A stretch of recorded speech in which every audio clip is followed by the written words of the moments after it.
حبايب قلبي اللي يا مستر احنا تعبنا وزهقنا. خلصنا 3/4 المنهج خلاص، مش قادرين يا مستر.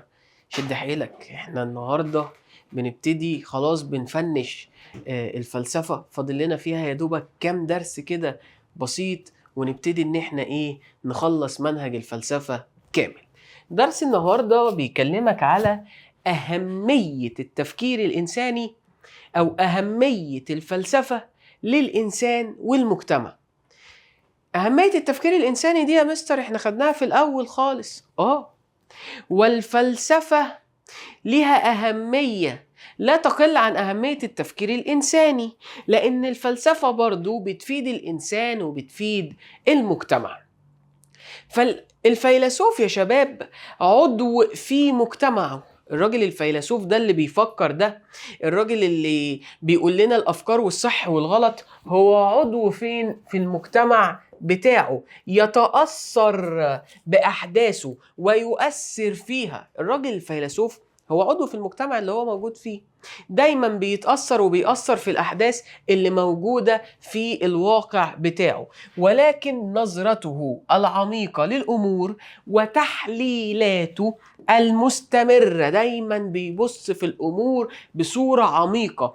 ما بيبقاش شخص مثلا سطحي، ما بيبقاش شخص بيبتدي ياخد الأجزاء كده وخلاص، لأ، هو الشخص الفيلسوف ده بيبتدي ان هو يبص بصورة أعمق، ونظرته ما بتبقاش نظرة سطحية، يجعله أكثر دقة وأشد استيعابا، بيخليه دقيق أكتر وبيستوعب أكتر للأحداث في المجتمع بتاعته وظروف حياته. لذلك فإن البحث الفلسفي، علشان كده الأبحاث الفلسفية دايما أصبح أكثر ارتباطا، دايما بقت مرتبطة أكتر بمشكلات الإنسان والمجتمع عن البحث في مشكلات الكون. يعني ايه يا مستر؟ ان الراجل الفيلسوف ده يا شباب بيبقى متأثر اكتر وبيتأثر بالاحداث اللي بتحصل في المجتمع بتاعه. زي مثلا احنا لما خدنا الدرس اللي فات اتكلمنا في فلسفة التاريخ، فخدنا مثال على فلسطين. ليه؟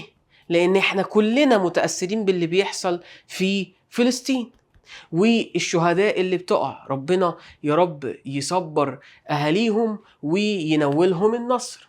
فدايما الفيلسوف ده بيبقى متأثر جدا، بيتأثر وبيأثر في ايه؟ في المشكلات وبالظروف اللي موجودة في المجتمع بتاعه. فدايما يا مستر بيعمل ايه؟ دايما بيبتدي ان هو ياخد الابحاث الفلسفية بتبقى مرتبطة اكتر بمشكلات الايه؟ المجتمع، بتبعد شوية عن مشكلات الكون. طب دي المقدمة بتاعتنا. ايه بقى يا مستر الأهمية؟ درس النهاردة بيكلمني على أهمية التفكير الفلسفي لمين ومين؟ للإنسان والمجتمع. هقول لك ماشي يا سيدي. بالنسبة للإنسان بيعمل 3 حاجات، وبالنسبة للمجتمع بيعمل 3 حاجات. ايه بقى؟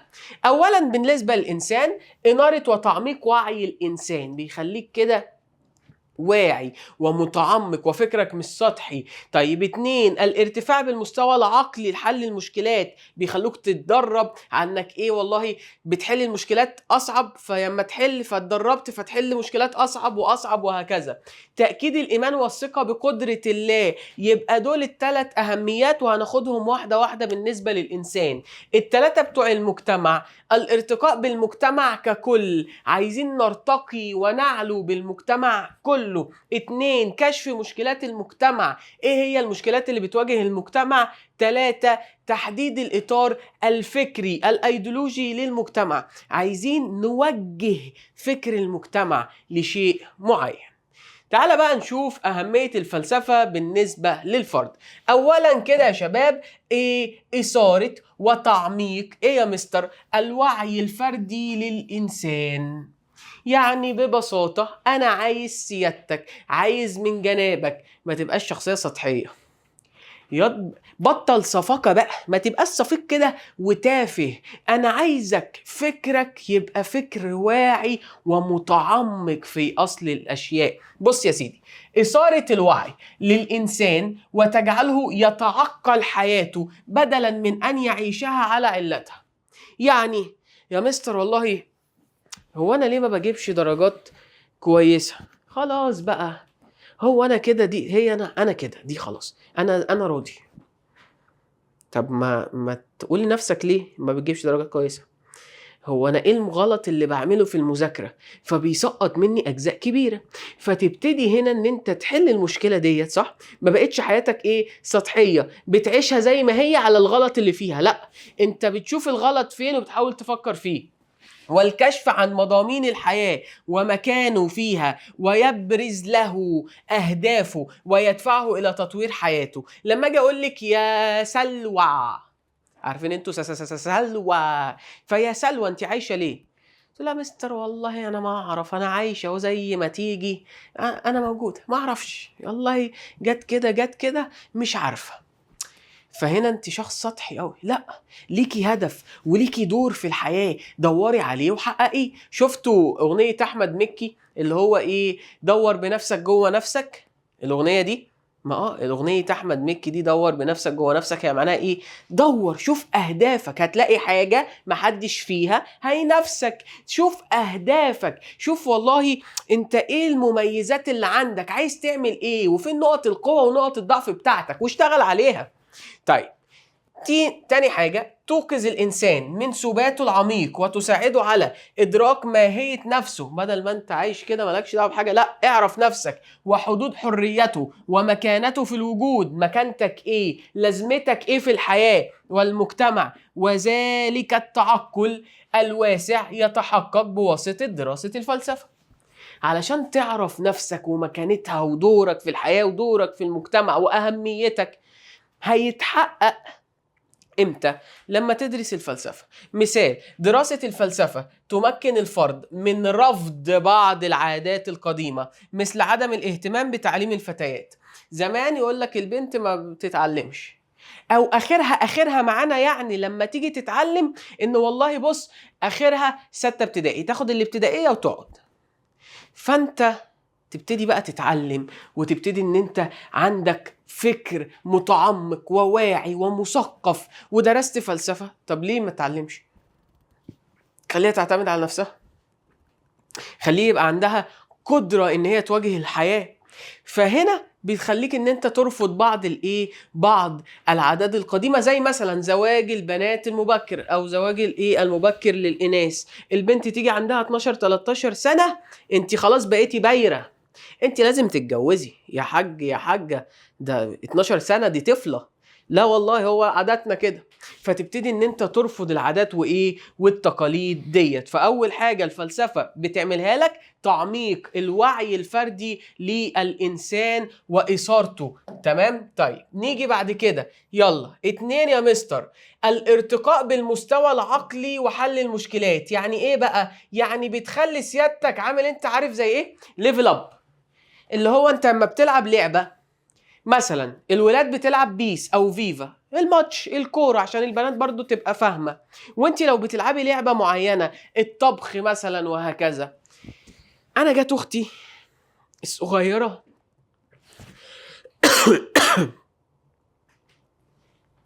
تلعب لعبة كده، لعبة طبخ ولعبة عربي، يعني بتعمل شاورما وحاجات كده عجيبة. فهي بتلعبها لفترة، وابتدت ان هي تعمل سريعة جدا في تحضير الشاورما، يعني اسرع واحدة بتحضر شاورما في اللعبة. تمام؟ يعني ممكن ما كنتش تعرف تعمل لنا عيش بس هي في اللعبة بص بتعمل الشاورما من الالف للياء. الليفلات بتعلى، فايه اللي بيحصل؟ السرعة بتبقى اكتر، فايه اللي بيحصل؟ لازم ان هي يبقى عندها ارتقاء مستواها بيرتقي بيعلى، فبتقدر ان هي تلعب اسرع. الشباب عندنا لما تيجي تلعب بيس، اول ما انت لعبت في البداية مش عارف مين بيباصي، مين بيشوط، مين بيرفع، مين بيعمل الثرو، تتحرك ازاي، تعمل المهارات ازاي، مش عارف. سنة ورا سنة ايه اللي بيحصل؟ بتبتدي ترتقي مستوى سيادتك وتبقى تقول في لعيبة، يعني في لعيبة. يبقى هنا الفلسفة بتعمل لك نفس الكلام ده مع فكرك. الفلسفة بتخلي ارتقاء المستوى العقلي، مخك بيبتدي مستواه يعلى. تقدر تحل مشكلات صعبة، ولما تحلها تيجي مشكلات أصعب وتحلها. فالفلسفة يا شباب تنمي التفكير والارتقاء بالمستوى العقلي، بتعلي المستوى بتاع عقلك، بتخليك اللي هو ايه ليفل اب على طول. لو انت شخص ما بتفكرش، ما بتتفلسفش، ما بتتعلمش الفلسفة، خلاص سطحي تماما. انما اتعلمت الفلسفه فبتخلي ايه اللي يحصل لسيادتك؟ مخك يحصل له ارتقاء، مستواه بيعلى، حيث انها تعتمد على التفكير العقلي المجرد والادله المنطقيه التي يحتاج لها الفرد لدعم وجهه نظره في الحياه. يعني ايه التفكير العقلي المجرد؟ التفكير في المجردات، الخير والشر والحب والكره. صح؟ صح يا مستر. طيب هنا التفكير ده في ناس ما تعرفش تقولك يعني ايه الخير والشر، الحب والكره، مش قادر افهمهم لان هي حاجات مش مادية، مش محسوسة ملموسة قدامي. فالفلسفة بتخليك انك تفكر في الحاجات المجردة دي، لا وكمان تجيب عليها الادلة اللي تقتنع بيها. فالفلسفة زي ما قلنا بتخلي ايه؟ الارتقاء بالمستوى العقلي. طب ايه تاني يا مستر؟ التعلم من وجهات نظر الفلاسفة في مختلف المشكلات ومعرفة آرائهم تساعده على تنمية تفكيره والارتقاء بعقله أكتر لو لم يدرس هذه المشكلات. يعني إيه؟ أنا عايزك تتعلم وتشوف المشكلات اللي حصلت على مر العصور، وتشوف الفلاسفة حلوها إزاي، وكل فيلسوف حل المشكلة ديت إزاي، وحلوا المشكلات اللي في عصورهم المختلفة بأنهي طريقة. إيه اللي هيحصل لمخك؟ هتتعرف على مشكلات كتيرة وحلولها، فبالتالي اي مشكله تواجهك مشابهه او مقاربه للمشكلات دي تقدر ان انت تحلها. لا وكمان تقدر ان انت لو عندك بقى تفكير ابداعي تبدع في حلها، تطور في حلها، تنتج لي حلول جديده. فهنا انا خلاص ارتقيت بمستوى عقلك، يلا على طول الليفل اللي بعده. مثال: دراسة الفلسفة تساعد الفرد في اختيار العمل المناسب لإمكانياته واختيار شريك الحياة بتاعته بناء على التفكير الفلسفي، التفكير الناقد. زي لما انا اجي اقول لك هتخش علمي ولا ادبي، بتقولي لا انا هخش علمي علشان انا مستر المواد الادبيه مش كويس فيها، وانا كمان نفسي اطلع طبيب. فهنا انت بتعمل ايه؟ هنا انت بتختار بناء على ايه يا مستر؟ عشان اتعلمت مثلا الفلسفه فعارف ايه هو التفكير الناقد، فبتختار بناء على ما يصلح ليك. واحد تاني اقول له هتخش علمي ولا ادبي، يقول لي بص اصحابي كلهم داخلين علمي فانا هخش علمي. يبقى انت هتلبس في حيطه، او الشخص اللي بيفكر كده هياخد الحيطه في وشه على طول، هتجيب دماغه نصين. ليه؟ مش هيعرف في ثالثه ثانوي يعمل حاجه، لان هو مش حبه، لان هو مش متكيف ولا متاقلم معاه. ونفس الكلام لو هو دخل ادبي علشان كل اصحابه داخلين ادبي. لازم ان انت تفكر، ما تبقاش سطحي زي ما قلنا فوق، وتفكيرك ايه؟ متعمق. طيب نيجي بعد كده يا مستر ليه تالت حاجة بتعملها لنا الفلسفة، وهي تأكيد الثقة بقدرة الله. أنا لسه قايل لك إن الفلسفة الدين مالها بتعمل لك إيه؟ بتخليني يا مستر، طبعا في الدروس اللي فاتت، بتخليني يا مستر إن أنا بتدل او اللي هي بتعمق الايمان بالله بناء على الادله العقليه. فهنا الفلسفه بتاكد الايمان والثقه بقدره الله. طيب تسعى الفلسفه الى تاكيد ايمانه بالله على اساس الاقتناع العقلي، فغالبيه الذين يؤمنون بالله والرسل غالبا ما يعتمد على التسليم بالدين كظاهره موروثه من الاباء. يعني ايه؟ كلنا واكتريتنا و90% مننا زي ما عايز تقول قول اتولد او هو مسلم علشان اتولد في عيلة مسلمة، وهو مسيحي عشان اتولد في عيلة مسيحية، وهو يهودي عشان اتولد في عيلة يهودية. فالفلسفة عايزك تؤمن بالله وبقدرتك ايه؟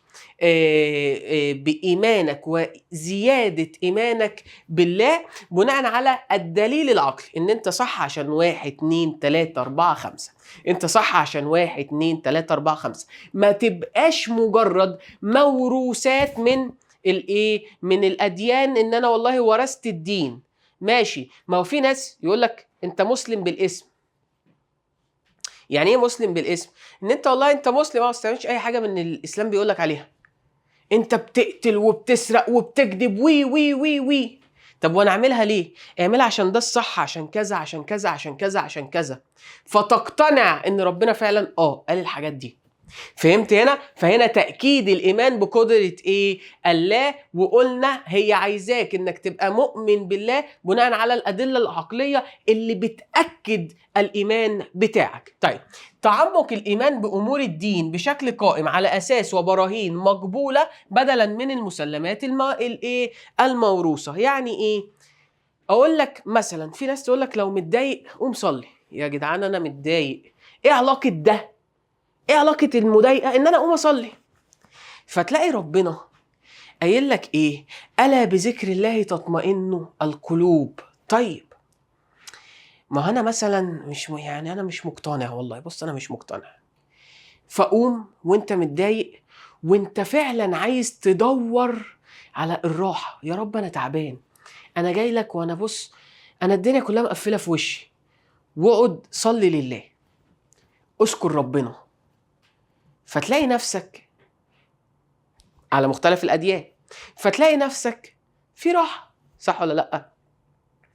إن أنت والله مرتاح وأنا بكلم ربنا، إن ربنا لما تدعي له بيستجيب لك. يبقى هنا أهو مش مجرد بقى موروثات وخلاص، لأ، ده أنا والله اقتنعت. يعني أقول لك على حاجة أنا شخصيا بعملها، بس لما أبقى إيه؟ ببقى متضايق فعلا ومتضايق قوي. ممكن تسيبه وممكن تخيب مع الناس، وممكن ساعات كمان بتسيبه وبتخيب معايا، بس ببقى ساعات كده الدنيا مضايقاني قوي، مقفله معايا خلاص. بص والله اريد ابكي، والله يا فتى بدي ابكي. فاروح جاي فاتح المصحف، وانا بفتح المصحف عشوائي كده عيني بتيجي على آية، عيني بتيجي على صورة، اجي اقراها الاقيها مثلا بتكلمني، اللي هو انت ربنا معاك، ان والله الموضوع ده صح. او تلاقي ان لا، في آية او حاجة بتدلك ان ابعد عن الكلام ده، الكلام ده غلط. فهنا انت بتتكلم على ايه؟ تأكيد الإيمان والثقة بقدرة الله، ان هو فعلا، ما هو ربنا بيقول ادعوني استجب لكم.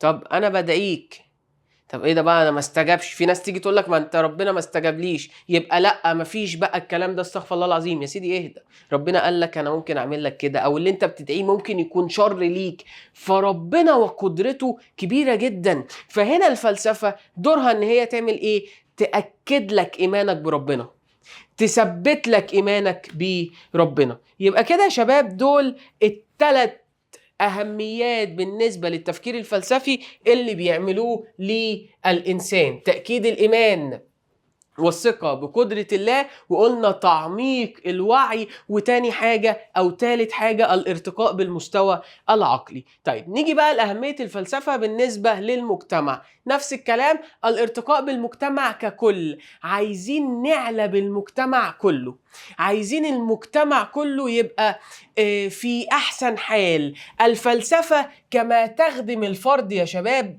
زي ما هي بتخدم الفرد تعود بالنفع على المجتمع. زي ما قلت لكم كده، المنفعة العامة والمنفعة العملية. لو أنا هحقق مصلحتي ومحمد وعلي وحسين، فبالتالي المجتمع كله هيستفاد. صح. الذي يعيش فيه هؤلاء الأفراد، فكلما زاد رقي أفراد المجتمع تقدم المجتمع. كل ما رقي المجتمع كان كبير كل ما المجتمع يتقدم. جعل الأفراد يجتهدون بجانب جهود الدولة لبناء مجتمعهم ودفعه إلى التقدم والرقي. الفلسفة بتخليك تساعد الدولة ان انت تقوم المجتمع بتاعك، وان انت تتقدم وترقى بيه. كما يمكن الاستفادة من تلك العقول في تنظيم شؤون الحياة. العقول النابغة دي بقى نجيبها كده وتعالى نرتب الحياة بتاعتنا، وتعويد أفراد المجتمع. عايز أعودهم أن ينظموا أنفسهم ويعرفوا حقوقهم وواجباتهم. أنت لما تعرف إيه هي حقوقك وواجباتك من خلال التفكير الفلسفي، فخلاص انت هتعمل الصح وتعمل الغلط بين دماغك، مش محتاج حد يقولك. فبالتالي المجتمع ككل يرتقي. ساهمت أفكار جان جاك روسو في ايه بقى؟ الفلسفية في نهضة مجتمعه وتحوله من النظام الملكي إلى النظام الجمهوري. يبقى هنا أول حاجة الفلسفة بتعملها للمجتمع إن هي يا شباب بترتقي بالمجتمع كله. 2، كشف مشكلات المجتمع. الفلسفة والفيلسوف قلنا ان هو فرد في المجتمع ده، فبالتالي بيتأثر ويبقى عنده فكر متعمق وفكر واعي اكتر في المشكلات الخاصة بالمجتمع بتاعه. فبالتالي لما نعرف مشكلاتنا، الفلسفة بتساعدك ان انت تعمل ايه؟ بتساعدك ان انت تحل المشكلات، وقبل ما تحلها تبقى عارفها، تبقى فاهم المجتمع بتاعك مشكلاته ايه. يعني بالنسبة لي انا المجتمع المصري هو في تدهور حاليا اخلاقي كبير جدا. التيك توك بالنسبة لي مزبلة، بتفتح البلاعة. في ناس كويسة، في ناس كويسة، مش هنقدر نقول ان كل اللي في تيك توك وحشين، انما اغلب ومعظم اللي في التوك توك ده، عارفين التوك التوك توك ده ايه؟ ده بلاعة اتفتحت. يعني انا بالنسبة لي اغلب التيك توك او الناس اللي في التيك توك بلاعة، والبلاعة بقى انتوا عارفين مليانة قرف عامل ازاي. فهنا ليه؟ عادات وتقاليد مش بتاعتنا، آراء وأفكار مش بتاعتنا، حاجات غلط كتيرة جدا فيه، أفكار مسمومة محطوطة، وناس تقول لك والله ما هي دي الموضة، ما الشباب. يا جدعان غلط، الكلام ده غلط. زي ما خدنا الأغاني لما جينا قلنا في الدرس ومباحث الفلسفة الجمال، أغاني فيها كلمات وحشة. فهنا لما نعرف مشكلات مجتمعنا نقدر نحلها، فنقدر نرتقي بيه. لما انا جاي اقول لك والله عندنا مشكلة اخلاقية، والله فعلا موجود مشكلة، طب ازاي نواجه المشكلة دي؟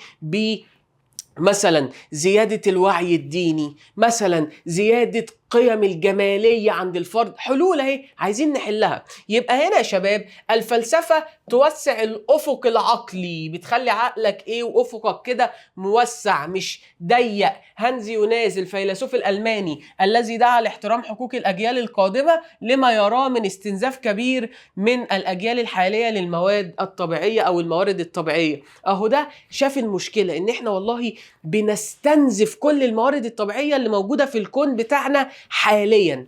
طيب الأجيال القادمة، ابني وابنك وأحفادنا، الأجيال القادمة دي بقى هتستخدم إيه وإحنا خدنا كل الموارد؟ فلازم نكشف عن الإيه يا شباب؟ الأسباب بتاعة المشكلة، والأسباب المبادئ بتاعتها الأولى، الأسباب البعيدة، زي ما خدنا وعرفنا التفكير الفلسفي بيفكر إزاي. وقد أدرك غالبية الفلاسفة في مختلف العصور لأهمية أو الأهمية الاجتماعية لدورهم، إن هم عارفين إن ليهم دور اجتماعي، مش مجرد بس إن أنا هفكر في الجون والمجردات، لأ، أنا لازم أبحث في المجتمع بتاعي، ولازم أعرف مشاكل المجتمع بتاعي عشان أقدر إن أنا أحلها. طيب تالت حاجة يا مستر بتقدمها لنا، وادي دي أمثلة اهي لعلاج مشكلات المجتمع، زي الإمام الغزالي. عمل إيه الإمام الغزالي يا شباب؟ قال لك والله الإمام الغزالي حارب التطرف في عصره، كما ساهم في نشر الوعي والدعوة لغرس الإيمان بين الشباب والتمسك بأصول الدين. عارفين لو فيكم ناس اتفرجت في رمضان اللي فات على المسلسل الحشاشين بتاع كريم عبد العزيز، ما هو ده الإمام الغزالي اللي كانوا بيتكلم عليه. الإمام الغزالي كان بيواجه اللي هي فرقة الحشاشين، اللي هم الناس المتطرفين اللي كانوا موجودين في الوقت ده، اللي قتلوا كتير من الناس. برضو جون ستيوارت ميل الفيلسوف الإنجليزي الذي ساهم بأفكاره في تطوير إنجلترا في القرن التاسع عشر من خلال نظريته عن الحرية والمنفعة التي انعكست على المجتمع. يبقى هنا ان الفيلسوف مش مجرد مفكر بس في الكون يا شباب، لا، ده هو بيفكر في مشاكل مجتمعه وازاي يحلها. خلي بالك، يمكن لدارس الفلسفة تقديم حلول لمشكلات المجتمع، والأمر لا يقتصر فقط على الفلاسفة. اللي بيدرس الفلسفة سيادتكم ممكن والله، ما الفلسفة تفكير، والتفلسف الإبداع الفلسفي ممكن اي حد يحل مشاكل المجتمع بتاعته، بس طالما خد بقى التفكير الناقد وخطوات التفكير الناقد والتفكير الابداعي، فاهمني؟ وخصائص التفكير الفلسفي، في حاجات كده لازم تبقى عندك علشان لما تبص لها تبتدي ان انت تبص للمشكله تقدر ان انت تحلها. فالتفكير الفلسفي وحل مشكلات المجتمع ومساعده المجتمع مش حكر على الفلاسفه، لا، انا وانت واي حد دارس فلسفه يقدر ان هو يحل مشكلات مجتمعه. آخر حاجة في درس النهاردة وهي رسم الإطار الأيديولوجي للمجتمع. زي إيه يا مستر؟ يعني إيه؟ إن أنا الفيلسوف بيرسم، بيحدد الأفكار الأساسية اللي مجتمعه بيؤمن بيها. زي إحنا مجتمعات عربية، فبالتالي مؤمنين وفكرنا مؤمن بحرية فلسطين، صح ولا لأ؟ هتتحرر. فهو ده الفكر الايديولوجي بتاع معظم العرب، ان فلسطين بتاعتنا، بتاعت العرب. فهو رسم الاطار الايديولوجي للمجتمع. نلاحظ ان السلوك الاجتماعي ليس عشوائيا، السلوك اللي بيحصل في المجتمع ده مش عشوائي، وانما يقوم على اسس فكريه تنظمه واطر عامه تحدده. تختلف تلك الاطر من مجتمع الى اخر الذي يفسر الانشطه السياسيه والاقتصاديه. فهنا يعني ايه يا مستر الكلام ده؟ لما انا جيت اديك المثال اللي فات وقلت لك والله ان انا شايف ان في مشكلة اخلاقية كبيرة جدا في المجتمع المصري، والتيك توك ده بيقدم لنا مزبلة التاريخ، وفي ناس كتير قوي فيه مش كويسين. هل تفتكر ان الكلام ده عشوائي كده؟ ان الكلام ده والله جاء مجرد صدفة يا مستر؟ عايز اقول لك لا، ده بسبب رسم الاطر الايديولوجيه للمجتمع، اللي هو ايه؟ عايز اخلق جيل هو لا عارف فين الصح ولا الغلط، هو لا عارف فين حدوده، لا الاجتماعيه ولا الدينيه، ما يعرفش حاجه. فانا اللي برسم، انا اللي بطلع الموضه، وانا اللي بطلع الافكار، وانا اللي بطلع الاغاني، وما باجيش اقول لهم خدوا اعملوا ده، لا، انا بطلعها، ناس بتعرضها، بيبان قد ايه ان هي حلوه، فالناس بيتغرس رجليهم فيها. فمعنى هنا المجتمعات الدينيه مثلا، فكل ما يحدد سلوك افرادها وقوانينها ونظامها الاجتماعي ايه هو؟ الاطار الديني فيها. فهنا الفلاسفه والعلماء لما بييجوا يرسموا الاطر الايديولوجيه للمجتمع، فده بيجي يعمل ايه؟ هو بيحدد لك افكار المجتمع دي احنا عايزينها تبقى عامله ازاي. زي مثلا الكرم. الكرم او صلة الرحم هتلاقيها دايما كل المفكرين في المجتمعات العربية بيحسوا عليها. لازم يبقى عندك كده كرم، عندك شهامة، لازم يبقى عندك صلة رحم، تزور اهلك. ليه؟ لان دي عاداتنا وتقاليدنا، فانا عايز اغرزها في كل واحد. يبقى رسم الاطر او الاطار الايديولوجي للمجتمع، ان السلوك الايديولوجي ده مش مجرد صدفة ولا حاجة كده عشوائية، لا، ده احنا ليه قوانين بتنظمه. طيب امثله يا مستر على الكلام دوت. بص يا سيدي، الفلاسفه في اوروبا وكان ليهم دور كبير جدا في وضع دساتير تنظيميه لحياه الناس وافعالهم. زي جان جاك روسو عمل كتاب اسمه العقد الاجتماعي، ده سعى فيه الى تكوين فكر سياسي. بيعمل بقى ايه يا مستر الفكر السياسي ده؟ قايم على الحريه في نفس الوقت مالها والخضوع للقانون. قال لك والله احنا محتاجين حرية، ايوه فعلا محتاجين حرية، بس في نفس الوقت لازم تبقى خاضع للقانون. طب انت ازاي بتقول لي ابقى خاضع للقانون، وازاي بتقول لي ان انا ابقى حر؟ هقول لك لما يتماشى حريتك وافعالك مع القوانين بتاعتك. فهنا انت هتبتدي تحس بايه؟ بالحريه. فهم رسم القوانين والاطر اللي بتنظم السلوك اللي بقينا احنا موجودين فيها. الايديولوجيات لا تخص المجتمعات وحدها، ولكن تتحقق على المستوى الفردي. يعني ايه الايديولوجيه اصلا يا مستر؟ يعني الفكر. الافكار الايديولوجيه ديت مش بس خاصه بالمجتمعات، انما لا، كمان ده ليها على المستوى الفردي. ايديولوجيتك يعني فكرك غير فكري، غير ايديولوجيتي، تمام؟ فلكل فرد قناعاته وافكاره التي يكتسبها عن طريق ايه؟ التنشئه الاجتماعيه، يعني التربيه. فلكل فرد قناعاته عن عمل المراه والمشاركه الانتخابيه. واحد زي يقول لي، او واحد زي انا مش بأمن قوي بعمل المراه، واحد تاني يقول لك لا، هي فرد من المجتمع وتعمل.